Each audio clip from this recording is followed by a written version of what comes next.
रहा हूं, बहस तो आप कर रहे हैं। कहिए अपने भैया से जल्दी पैर धुलवा लें और जाएं। लक्ष्मण जी कहने लगे पैर तुम जैसे पातकियों को धुलने को नहीं मिलेंगे। तो केवट कहने लगा एक काम करो, फिर नहीं हमारा समय बर्बाद करो, नहीं तुम अपनो समय बर्बाद करो। एक काम करो, या तो तुम लौट जा या फिर हम तुम्हारे लाने आसान रास्ता बताएं दे रहे। बोले थोड़ी दूर चले जाए तैसे वहां कमर कमर पानी है, उतर जाना बेकर ना होके। लक्ष्मण जी कहने लगे भैया एक काम करो, चलो एक ही नाव छोड़ो, जब जो बता रहा होते कमर कमर पानी है तो कमर कमर पानी में से ऊपार हो जाइए। राम जी कहने लगे ये से तुम इतनी देर से बहस कर रहे हो, जो बताया रहो कि कमर कमर पानी हो तो बहुत ही बह रहो, बह के और पर चले जाए। केवट कहता है नहीं मैं झूठ नहीं बोल रहा हूं, वहां चले जाइए कमर कमर पानी है। गोस्वामी जी कवितावली में लिखते हैं यही घाट ते थोड़े यही घाट ते थोड़े दूरी है, कटिलो जल पाही उतरी हो जू। इस घाट से थोड़ी दूर जाइए, कमर कमर पानी उतर जाइए। यही घाट ते थोड़ी दूरी है, एक कटिलो जल पाही उतरी हो जू। पर से पग धूरी इतरे तरनी, लड़का के ही भांति जियायो जू।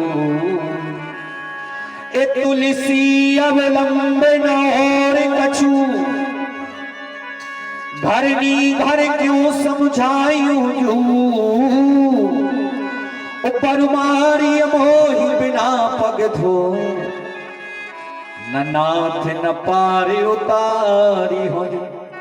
आप मुझे मार भी डालिए, यदि आपको नाव से उस पार जाना है तो पैर धुलाना पड़ेगा, और नाव से नहीं जाना तो थोड़े दूर चले जाइए, कमर कमर पानी।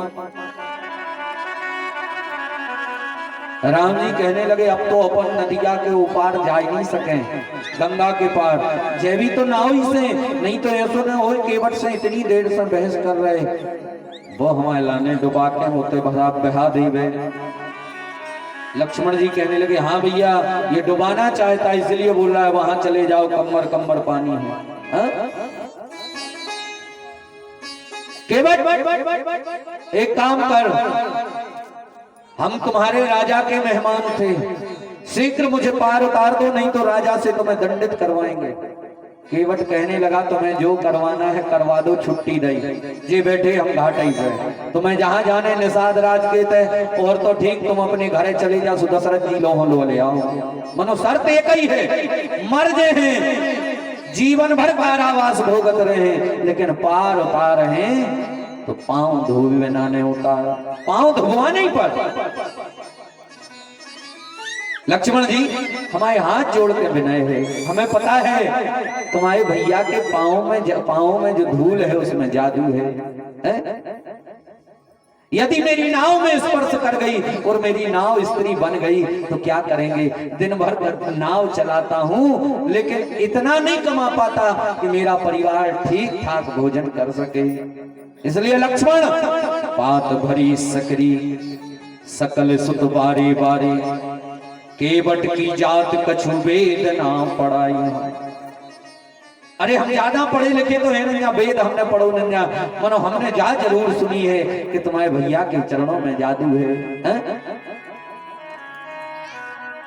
इतना तो मैं भी बुद्धि रखता हूँ। इसलिए लक्ष्मण भैया पात भरी सहरी सकल सुत बारे बारे, और केवट की जात कछु वेद ना पढ़ायो, और सब परिवार मेरो याही लागे राजा जू। हमारा पूरा परिवार नाव से लगो, हमें पता है केवट के लोग कि सब परिवार मेरो याही लागे राजा जू। वो दुईन बितहीन कैसे दूसरी गड़ाई हो, कौया उड़ गई जादू से उड़ गई या स्त्री बन गई तो हम दूसरी कैसे बनवा पे ना हो, हमारे पास इतना धन भी नहीं ना। केवट कहता है पात भरी सहरी सकल सुत बारे बारे, केवट की जात कछु वेद ना पढ़ाए हो, सब परिवार मेरो याहि लागे राजा जू, हो दीन वित्तहीन कैसे दूसरी गड़ाई बो। गौतम की घरनी तरी, गौतम की पत्नी पथरा बनी थी, स्त्री बन गई है कि गौतम की घरनी ज्यों तरनी तरेगी मेरी। जब पथरा स्त्री बन गओ तो जा तो लकड़िया आए, जा तो और पहले स्त्री बन जाए।